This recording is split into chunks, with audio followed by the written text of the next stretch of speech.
नमस्कार दोस्तों, मैं Rajni Singhal, tarot card reader, vastu consultant, clinical hypnotherapist, colour therapist and crystal therapist also. दोस्तों, हमेशा की तरह जैसे मैं कुछ नया विषय लेके आती हूँ, आज भी हम बात करेंगे अक्षय तिथि के बारे में। 26 अप्रैल को अक्षय तिथि आने वाली है। इस दिन हम क्या पूजा पाठ करें, क्या दान पुण्य करें, इसी के बारे में हम आज बात करने वाले हैं। लेकिन अभी तक अगर आपने मेरे चैनल को सब्सक्राइब नहीं किया है तो प्लीज़ मेरे चैनल को आप सब्सक्राइब कर लीजिए। साथ में बेल आइकॉन का बटन ज़रूर दबाइएगा, जिससे मेरे नए वीडियो का नोटिफिकेशन आपको हमेशा मिलता रहे। और ज़्यादा से ज़्यादा कमेंट कीजिएगा, ज़्यादा से ज़्यादा अपने दोस्तों के साथ इस वीडियो को शेयर ज़रूर कीजिएगा। तो अक्षय तिथि के बारे में हम बात करेंगे। जैसा कि आप सभी जानते हैं कि इस वक्त लॉकडाउन की स्थिति चल रही है, तो ऐसे में जो भी आपके घर में सामान है, जो भी पूजा पाठ की सामग्री है, उसी के अनुसार आज हम ये उपाय बताने वाले हैं कि जिससे ज़्यादा से ज़्यादा आप इस अक्षय तिथि पे लाभ ले सकें। तो सबसे पहले तो आपको एक चीज़ का ध्यान रखना है कि इस बार जो अक्षय तिथि का जो समय है वो दोपहर को 1:27 तक ही इसका समय है।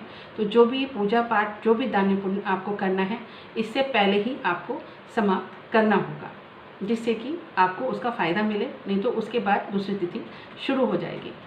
तो सबसे पहले आपको जो एक उपाय करना है, हर एक व्यक्ति इस लॉकडाउन में बहुत ही आराम से इस उपाय को कर सकता है। सबसे पहले उस दिन आपके अपने मंदिर को, जहाँ पे भी आपकी पूजा पाठ आप करते हैं, उस स्थान को गंगा जल से पहले शुद्ध करें। उसके बाद आप माँ लक्ष्मी की पूजा के लिए जो भी सामग्री रखना चाहते हैं या विशेष पूजा करना चाहते हैं, इस दिन आप श्री सूक्तम का ज़्यादा से ज़्यादा पाठ करें, कनकधारा स्त्रोतम का ज़्यादा से ज़्यादा पाठ करें।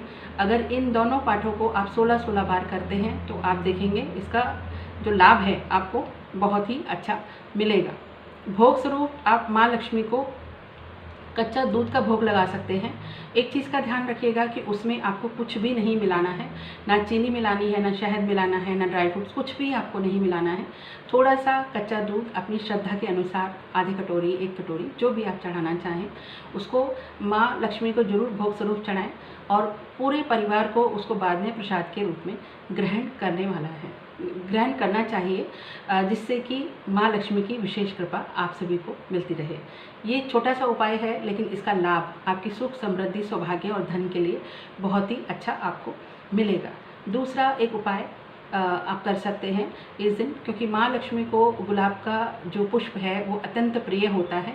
अगर आपके आसपास ऐसा कोई गार्डन है या घर में ही आपके फूल लगे हैं, तो वहाँ से लाल गुलाब एक माँ लक्ष्मी को आप चढ़ा सकते हैं और उनका आशीर्वाद प्राप्त कर सकते हैं।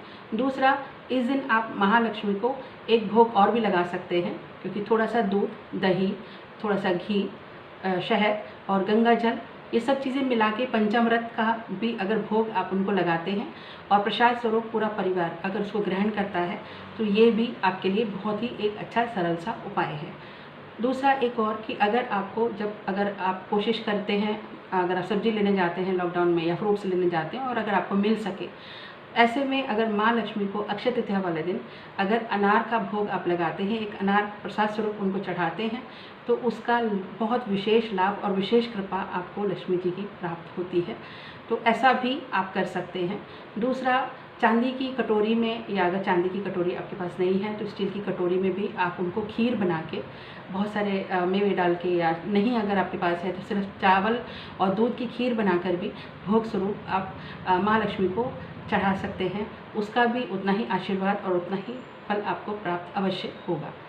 दूसरा, इसमें एक चीज़ और है कि उस दिन ज़्यादा से ज़्यादा जो आप दान पुण्य करते हैं गरीब लोगों को, या अपने किसी को बांटना चाहते हैं, उपहार स्वरूप कुछ देना चाहते हैं, तो अगर आप किसी को उपहार स्वरूप कुछ देना चाहते हैं, अपने ही घर में अगर किसी को देना है, तो किसी स्त्री को, अपनी पत्नी को, या अपने घर में किसी और स्त्री को इत्र आप उपहार स्वरूप दे सकते हैं, खुशबू आप दे सकते हैं।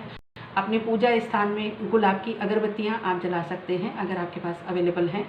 और दूसरा, आप सफ़ेद चीज़ों का दान कर सकते हैं, चावल का, चीनी का, दूध का, पानी का, शरबत आप दान कर सकते हैं, शरबत लोगों को पिला सकते हैं, छाता दान कर सकते हैं, जो हाथ से झलने वाला पंखा होता है वो आप दान स्वरूप लोगों को दे सकते हैं, फ्रूट्स आप दे सकते हैं। जो भी आपकी राशि है उसके अनुसार आप उनको फ्रूट्स जो भी पूजा इस तरह की चीज़ें हैं उनको बांट सकते हैं। ऐसा कहा जाता है कि इस दिन जो भी दान दिया जाता है उसका 10 गुना फल आपको अवश्य ही मिलता है। अगर आपके पास ऐसे में एक सवाल और आता है कि पूजा के लिए हमारे पास श्री सूक्तम का पाठ करने के लिए बुक नहीं है या हमारे पास अवेलेबल नहीं है, तो आप गूगल पे जाके भी वहाँ से उसमें से पढ़ सकते हैं। और अगर आपको ऐसा लगता है कि पढ़ने में भी आपको असुविधा है, आपका उच्चारण उतना अच्छा नहीं है, तो आप घर में ऑडियो लगा के भी उसको 16-16 बार चला सकते हैं।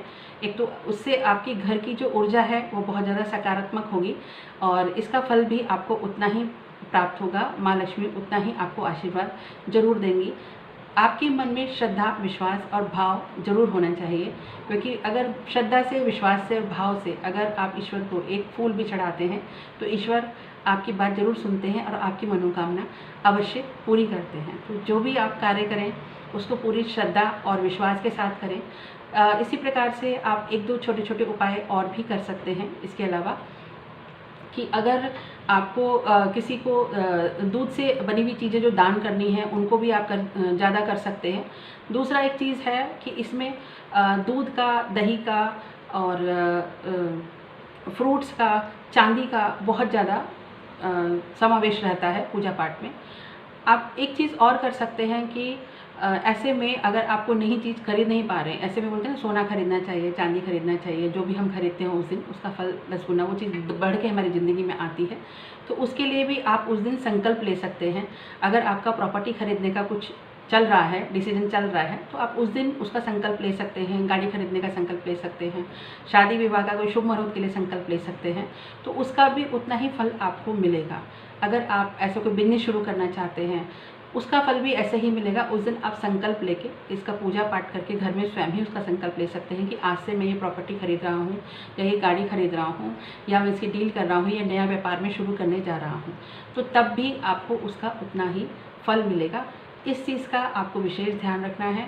और ये लॉकडाउन के समय में जितना आप गरीब लोगों को ये चीज़ दे पाएँ तो ऐसे में और ज़्यादा उनके लिए अच्छा होगा कि उनको वो चीज़ वस्तु प्राप्त होगी और आपको भी उसका फल मिलेगा और उनकी दुआएं आपको साथ में बहुत ज़्यादा मिलेंगी। अगर आप कर सकते हैं तो इस दिन महालक्ष्मी को आप गुलाबी रंग की चुंदरी भी उड़ा सकते हैं, गुलाबी उनको सामग्री चढ़ा सकते हैं, श्रृंगार का उनको सामान चढ़ा सकते हैं और इस तरह की चीज़ें भी आप कर सकते हैं। तो आप देखेंगे उसका फल बहुत ज़्यादा आपको मिलेगा।